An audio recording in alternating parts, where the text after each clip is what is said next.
Hello children, my name is Princess Vermelia and I wanted to share with you tonight a little story. Now once upon a time in a land far, far away from here, actually in a completely different country from where you and I grew up, there lived a fair maiden who had two loving parents who were king and queen, so this girl was also a princess. Now, she had been given a very special gift on the day she was born, and the parents told her that when she grew up, it would be something that she would give away, but only to a man who would take care of it and treasure it and protect her forever and always. Now, the princess had a grand ball. She could not wait. She had just turned 18 and was so excited. Now this ball was also very exciting for all the people of the land because all of the eligible men who were not yet married had their eyes set on the princess. Now, they knew that if they caught her eye, they might get that special gift that she used to be treasuring always.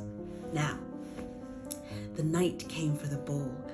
Ladies and men danced all around, and the princess was trying to decide if there was a man who would dance with her, but they all seemed like silly goose and she just couldn't imagine. One man came up, was very tall, long-haired, great beard, said, "Hello, princess, can I have a dance?" And he proceeded to dance about the room in the silliest fashion she had ever seen. And she very politely said, "No, thank you." And he said, "Oh, come on, ma'am, just have a dance." But she refused. Then another man, very tiny little man, came up and hobbled up to her and said, "Hello, princess. I would very, very much like if you would dance with me tonight. See, look at me." And he flits around quite ridiculously. Now, she couldn't believe that either. He was making such a scene. Well, this went on and on all night. The ball ended. She went up to her room and her mother came in the bedroom. She's like, "Darling, did you have a good night?" And the princess, she just went to tears. She said, "No, Mummy, I didn't have a good night." She said, "It was so ridiculous. I didn't have a good time. All these men were trying to make such a show." She said, "Aren't there any good men in the kingdom?" And her mother said, "Now, darling, don't despair. This is just a ball. Other men will come, and you will see that they are just as fine as your father." Time went by. Occasionally there would be men coming and trying to show off their wealth for the princess, or show off their talents of singing, which turned out quite horribly indeed. The princess had to stuff cotton in her ears at one point. It was so terrible. And another man, decided that he wanted to do magic tricks again, which was just, nothing impressed the princess because she knew none of those things mattered. None of those things were what she was looking for to give that very, very precious gift to. Now one day, she was out taking a walk. Actually, she was riding a horse, She was out riding a horse and she was on the trail back to her house, and a rattlesnake just slithered across the path and frightened her horse. And it kept running and running, and she kept trying to pull back on the reins, yelling at it to stop, but she could not. It just kept running and running, and finally it came to a small cottage, and she was screaming and crying for help, and out ran this farmer boy. He got the horse to stop. She was shaking and she was crying. He helped her off the horse, made sure that she was all right, and brought her into his house where his mother was making some soup. And he made sure that she was completely all right until she was all settled, had some soup, and he walked her all the way back home to the castle. She remembered that little farmer boy for a very long time, and she told her mother that they had talked all the way back to the castle, and he had to be one of the finest men that she had ever met.